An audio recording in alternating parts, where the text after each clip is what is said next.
In the first part of my talk, we considered the good news that God has introduced a bright light into humankind's darkness in the person of that baby Jesus born in Bethlehem. To us a child is born, to us a son is given. What is it about this child that makes him good news for dark days and the shadow of death? Isaiah gives us 4 titles in answer to that question. The Bethlehem baby will be, first of all, a wonderful counselor. That word wonderful means miraculously gifted, divinely gifted. We see this, of course, throughout Jesus' life, don't we? There isn't a single occasion when he's recorded speaking and we want to say, well, he could have put that better. Words like this: don't worry about what you're going to eat and drink and wear, he said. Your heavenly Father knows you need them. Or again, don't be afraid of what can even kill your body, but do no more than that.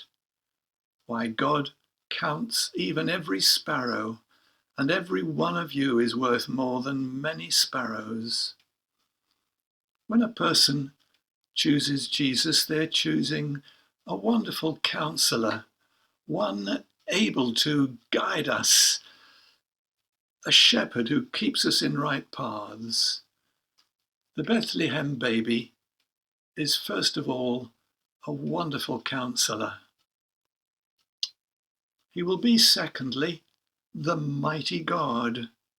There's no doubt as to his identity. This Son whom God gave us is as much God as the Father or the Spirit are. Nothing is impossible to him. He has all power, authority, and resources to meet our every need and deal with our every circumstance. He's worthy of the commitment and the surrender of the whole of a person's life in a way that no other being is. This Bethlehem baby is, secondly, the mighty God. Bethlehem baby will be, says Isaiah here, thirdly, everlasting Father. At first sight, that's a surprising statement. But a father, after all, is one who begets life into a person. A good father watches over and cares for his children as long as he lives.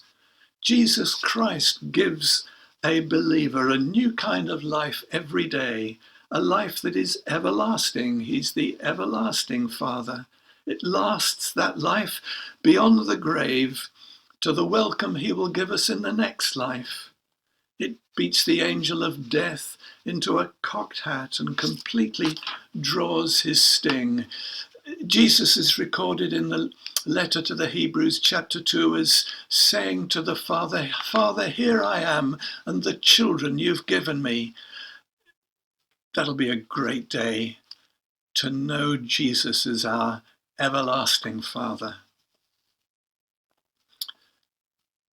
Fourthly, the Bethlehem baby will be the Prince of Peace.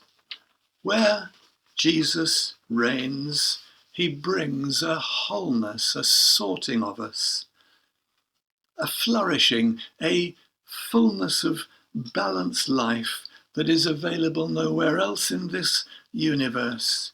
He brings peace to our troubled consciences. He gives us peace with God, peace about Judgment Day. He gives a peace that passes understanding concerning death and what will happen to us after dying. That's why I said the good news absolutely shouts to us in our pains. A wonderful counselor, the mighty God, the everlasting Father, the Prince of Peace.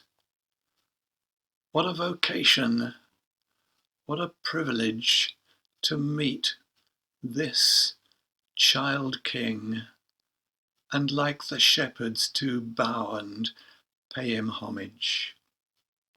after the next carol, we will give more thought to how to benefit from him and from his help.